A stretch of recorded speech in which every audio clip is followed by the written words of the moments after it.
దానికి పటాపంచలు చేసేసారు. అంటే హరీష్ రావు వ్యాఖ్యలతో కేటీఆర్ కి లైన్ క్లియర్ అయిపోయినట్టు అనుకోవచ్చు. అసంతృప్తి ఉన్నారు, ఇట్లా రకరకాల వార్తలు రాశాయి. ఒకటి ఏంటంటే నేనేం చెప్తానంటే మన మీడియాకి సరుకు లేకుండా పోయింది.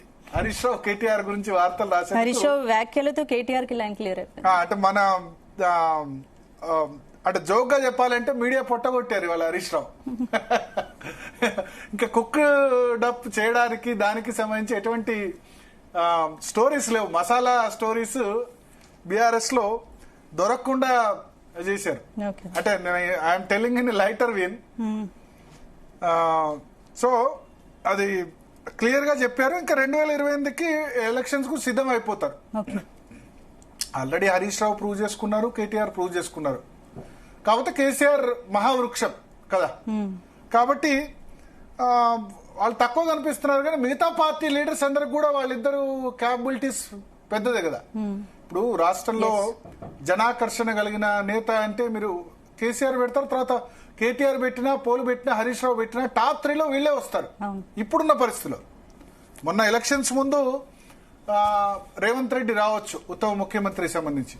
బట్ ఇప్పుడు ఆఫ్టర్ 1.5 years తర్వాత ఇప్పుడు మీరు ఉత్తమ ముఖ్యమంత్రి పోలింగ్ గనక పెడితే ఇవాళ అన్ని పార్టీలు తీసుకోండి, అంటే బీజేపీలో బండి సంజయ్, తర్వాత కిషన్ రెడ్డి, అన్ని పార్టీ లీడర్స్ పెట్టుకుంటే టీఆర్ఎస్ నుంచి బీఆర్ఎస్ నుంచి వీళ్ళ ముగ్గురు పేర్లు పెట్టి, కాంగ్రెస్ లో రేవంత్, ఉత్తము, బట్టి, శ్రీధర్ బాబు వీళ్ళ పేర్లు పెట్టి, బీజేపీలో బండి సంజయ్, అరవింద్, కిషన్ రెడ్డి వీళ్ళందరి పేరు పెడితే ఖచ్చితంగా అంటే పబ్లిక్ లో కనుక సర్వే చేస్తే టాప్ 3లో మళ్ళీ వీళ్ళ ముగ్గురే ఉండే అవకాశం కూడా ఉంది.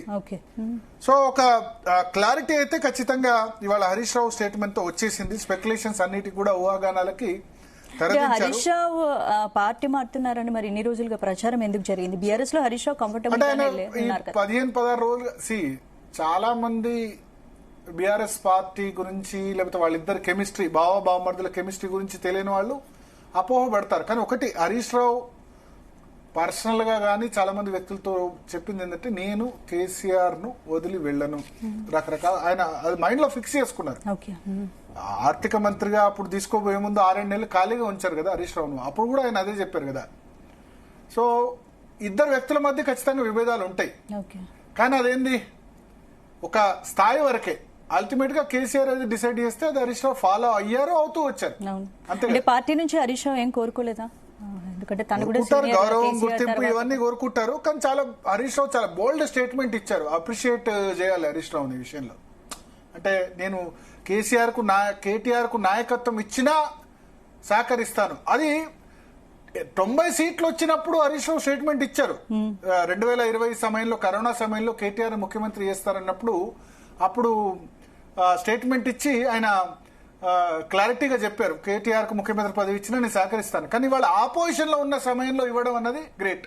కేటీఆర్ నాయకత్వాన్ని నేను యాక్సెప్ట్ చేస్తానని చెప్పడం చాలా గ్రేట్. కేటీఆర్ కూడా అందుకు డిజర్వ్డే కదా. ఇప్పుడు ఆయనకంటే తక్కువ స్థాయి ఏం కదా కాదు కదా కేటీఆర్. ఇద్దరిది సమాన స్థాయి. అర్బన్ లో జిహెచ్ఎంసీ ఏరియాలో, హెచ్ఎండి ఏరియాలో చాలా అద్భుతమైన పాపులారిటీ ఉంది. ఆంధ్ర ఓటర్లో యాక్సెప్టబిలిటీ ఉంది. అడ్మినిస్ట్రేటివ్ కేపబిలిటీస్ కేటీఆర్ కు ఉన్నాయి. ఐటీ ఇండస్ట్రీస్ ఇవన్నీ ఉన్నాయి కదా. సో ఇద్దరు సమాన స్థాయిలే. ఒక విధంగా చెప్పాలంటే